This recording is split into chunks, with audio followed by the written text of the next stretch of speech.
एमिति प्रत्येक दिन राशिफल देखिबा पाई आमर ही चैनल को सब्सक्राइब कर दियंतु। फल आपण माने जानि परिबे आपण मानकर ग्रह नक्षत्र चलन विषय। नमस्कार प्रिय दर्शक बंधु, मु हेउची जगन्नाथ मिश्र आपण मानकु स्वागत करुछि मोर यूट्यूब चैनल को, जहा फल आपणकर ग्रह नक्षत्र चलन विषय आपण माने डेली अपडेट रही परिबे। देखंतु आजिर राशिटी हेउछि मेष राशिंकर व्यक्तिविशेष पाई। मेष राशि व्यक्तिविशेष जदि आपण माने होइथांती तेबे एही भिडियोटी को शेष पर्यंत निश्चय देखंतु, कारण अक्टोबर मास एवं दीपावली ठारू आपणक जीवन रे बहुत बड़ परिवर्तन हेबाकू जाउछि। तेणुकरी भिडियोटी को स्क्रिप्ट न करी शेष पर्यंत निश्चय देखंतु। प्रथमतः आपणकर पंचम भागरे एवं आपणकर अधिपति मंगल ग्रह आपणकर पंचम ग्रह रे गोचर करी अछंती। फल रे आपणकर जीवन रे जेते सबु प्रकार बाधा विघ्न आसुथला ताहा सबु दूरे जीव एवं आपणक जीवनटी हसमय रे कटि जीव। किंतु आपणक जीवन रे बहुत बड़ एक मोड़ आसीबाकू जाउछि, जहा आपणकर दीर्घ 30 वर्ष मध्य रे कदापि आसी नथला। काहेकि ना शनि आपणकर द्वादश घरे थाई आपणकू गोचर करिवे, जहा फल रे आपणकर शनि द्वारा आपणकू किछि तो खराब दृष्टि किंबा शनिंकर कोनोसी कोप आपणक उपरे पड़ी पारे। तेणु आपणकू एही अक्टोबर मासर दीपावली ठारू किछि मात्रा रे सतर्क रहिबाकू पड़िबो, कारण आपणक जीवन रे शनिंकर बहुत बड़ चलन हेबाकू जाउछि। जेते संभव आपणकर उचित एवं भल कर्म रे आपणक जीवनटाକୁ लिप्त कर दियंतु। फल रे आपणको शनिंक दशरु किछि मात्रा रे आपणकू सेथरु प्राप्ति मिलिबो।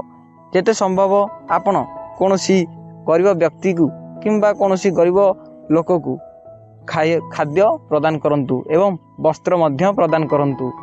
कोनोसी गाई हेउ किंबा कुकुर को आपण रोटी मध्य खाइबा को दियंतु। फल रे आपणकर अनेक मात्रा रे शनि दोष कटि जाई पारे। एवं प्रत्येक दिन शनिवार दिन हनुमान चालीसा मध्य पाठ करंतु। फल रे आपणक जीवनटी अनेक मात्रा रे उन्नति आड़कू अग्रगति हबो। किंतु जेते संभव आपणकर शनिंक उपरे जेते संभव शनिंक उपरे आपण टाइम स्पेंड करंतु। जेते संभव हनुमान चालीसा पाठ करंतु, हरिनाम जप करंतु।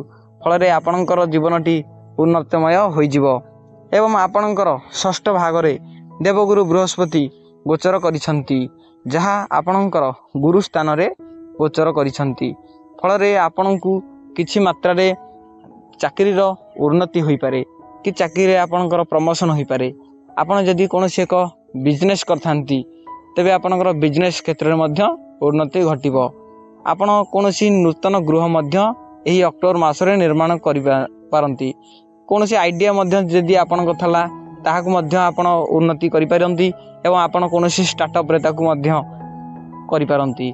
सेही परि आपण कोनोसी जानवाहन मध्य एही समय रे क्रय करि पारंती, कारण गुरु आपणकर देवगुरु बृहस्पति आपणकर गुरु स्थान पंचम स्थान रे अवसर करिसंती। एवं जहा गुरु आपणकर पंचम भागरु रही आपणकू उचित मार्ग रे चलन कराइबे। तेणु मेष राशि व्यक्तिविशेष जीवन रे एही अक्टोबर मासर दीपावली ठारू आपणक जीवनटी उज्जवलमय हेबाकू जाउछि। जेते मात्रा संभव आपण सोमवार दिन सूर्य नमस्कार करि सारिबा परे शिव मंदिर रे जल अर्पण मध्य करंतु एवं आपनको प्राप्ति मध्य मिलिबो। आउ प्रत्येक शनिवार दिन आपण हनुमान चालीसा पाठ करंतु एवं हरिनाम मध्य जप करंतु। फल रे आपनको नल किछि मात्रा रे भागवत मध्य पाठ करंतु।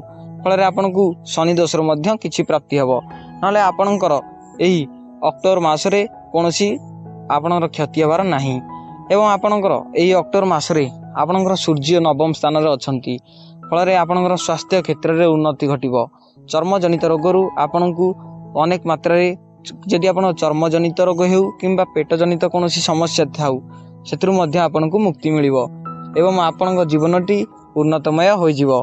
तेणु आपण जदि मेष राशि व्यक्तिविशेष होइतांती एवं एही भिडियोटी को शेष पर्यंत देखि थांती एवं आपण जदि ईश्वर को सच्चा हृदय विश्वास करूथांती ତେବେ ଏହି ଭିଡ଼ିଓଟିକୁ ଗୋଟେ ଲାଇକ୍ ଆଣ୍ଡ ସବସ୍କ୍ରାଇବ୍ କରିବାକୁ ଭୁଲିବେ ନାହିଁ। ଆଉ କମେଣ୍ଟରେ ହର ହର ମହାଦେବ ଅବ ଜୟ ଶନିଦେବ ନିଶ୍ଚୟ ଲେଖିବେ। ରହୁଛୁ, ଧନ୍ୟବାଦ।